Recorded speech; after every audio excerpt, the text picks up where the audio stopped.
Okay, we're back in Florida again. We were in Europe. We were in Slovakia. And now we're back again. There's John and Einstein back there. Once again. Okay, so we're going to read from the Manual for Teachers of A Course in Miracles. And this is one of the most interesting sections in the manual. And it's called, Is Reincarnation So? This is the question. Is reincarnation so? Why is it phrased that way? Why is it not phrased, is reincarnation true? Or, is reincarnation real? Or what? Instead it says, is reincarnation so? So let's read it. Here we go. In the ultimate sense, reincarnation is impossible. There is no past or future, and the idea of birth into a body has no meaning either once or many times. Reincarnation cannot then be true in any real sense. Our only question should be, is the concept helpful? And that depends, of course, on what it is used for. If it is used to strengthen the recognition of the eternal nature of life, it is helpful indeed. Is any other question about it really useful in lighting up the way? Like many other beliefs, it could be bitterly misused. At least, such misuse offers preoccupation and perhaps pride in the past. At worst, it induces inertia in the present. In between, many kinds of folly are possible. Reincarnation would not, under any circumstances, be the problem to be dealt with now. If it were responsible for some of the difficulties the individual faces now, his task would still be only to escape from them now. If he is laying the groundwork for a future life, he can still work out his salvation only now. To some, there may be comfort in the concept, and if it heartens them, its value is self-evident. It is certain, however, that the way to salvation can be found by those who believe in reincarnation and by those who do not. The idea cannot, therefore, be regarded as essential to the curriculum. There is always some risk in seeing the present in terms of the past. There is always some good in any thought which strengthens the idea that life and the body are not the same. For our purposes, it would not be helpful to take any definite stand on reincarnation. A teacher of God should be as helpful to those who believe in it as those who do not. If a definite stand were required of him, it would merely limit his usefulness as well as his own decision-making. Our course is not concerned with any concept that is not acceptable to anyone, regardless of his formal beliefs. His ego will be enough for him to cope with, and it is not the part of wisdom to add sectarian controversies to his burdens. Nor would there be an advantage in his premature acceptance of the course merely because it advocates a long-held belief of his own. It cannot be too strongly emphasized that this course aims at a complete reversal of thought. When this is finally accomplished, issues such as the validity of reincarnation become meaningless. Until then, they are likely to be merely controversial. The teacher of God is therefore wise to step away from all such questions, for he has much to teach and learn apart from them. He should both learn and teach that theoretical issues but waste time, draining it away from its appointed purpose. If there are aspects to any concept or belief that will be useful, he will be told about it. He will also be told how to use it. What more need he know? Does this mean that the teacher of God should not believe in reincarnation himself or discuss it with others who do? The answer is certainly not. If he does believe in reincarnation, it would be a mistake for him to renounce the belief unless his internal teacher so advised. And this is most unlikely.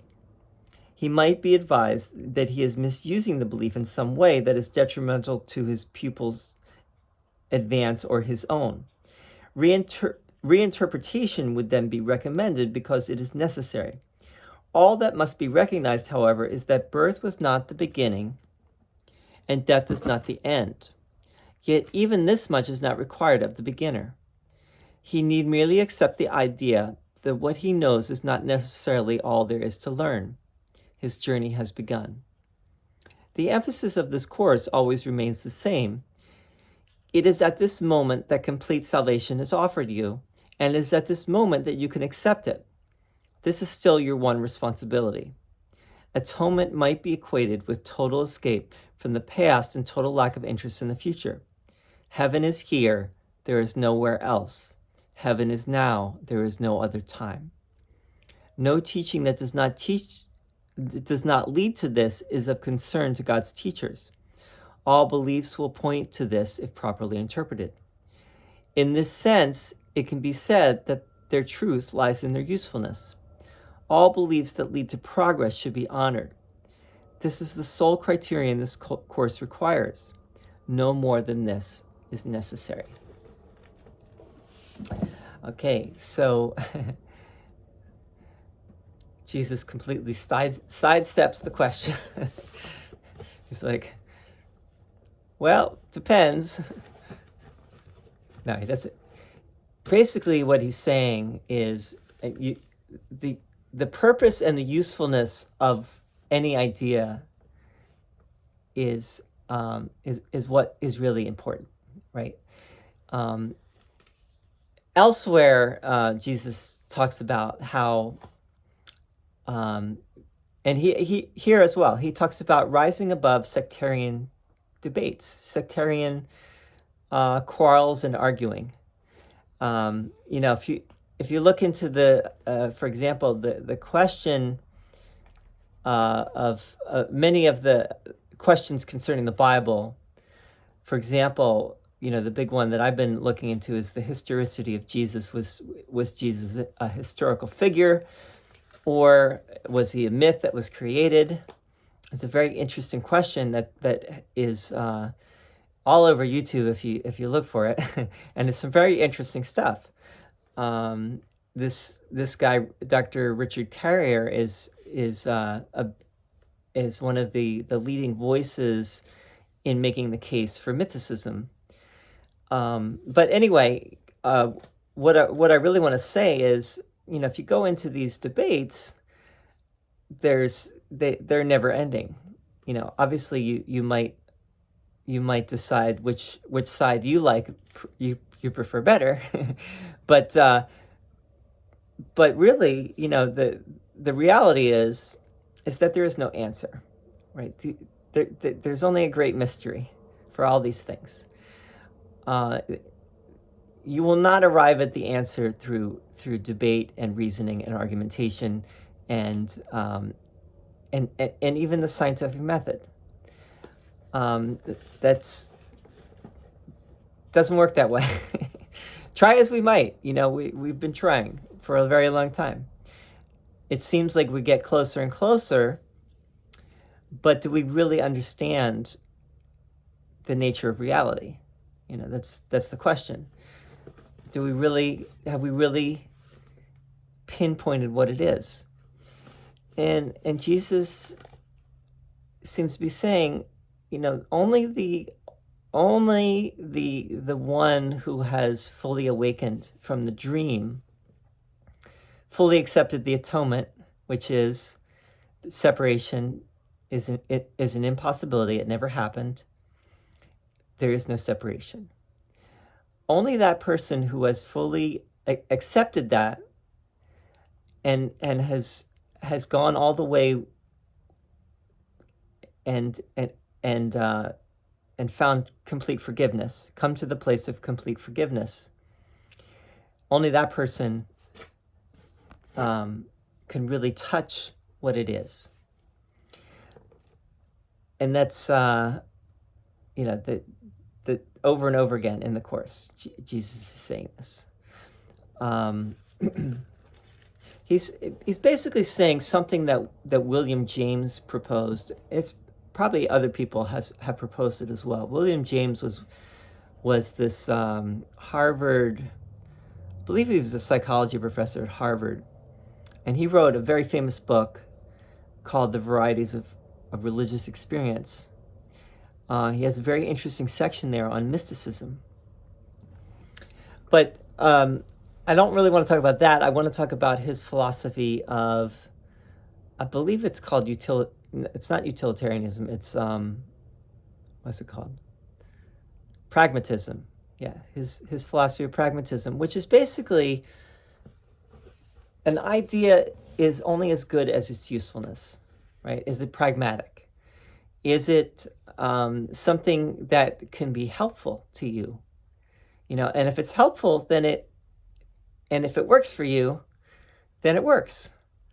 And you don't need to, think more about it. If it's working for you, if the idea of reincarnation, for example, is helping you, and there's nothing in the way of using that in your life, and maybe, as Jesus says, maybe that idea of reincarnation gives you this sense that there's a greater story. We are not just our body. There's a life beyond the body. We actually do live on.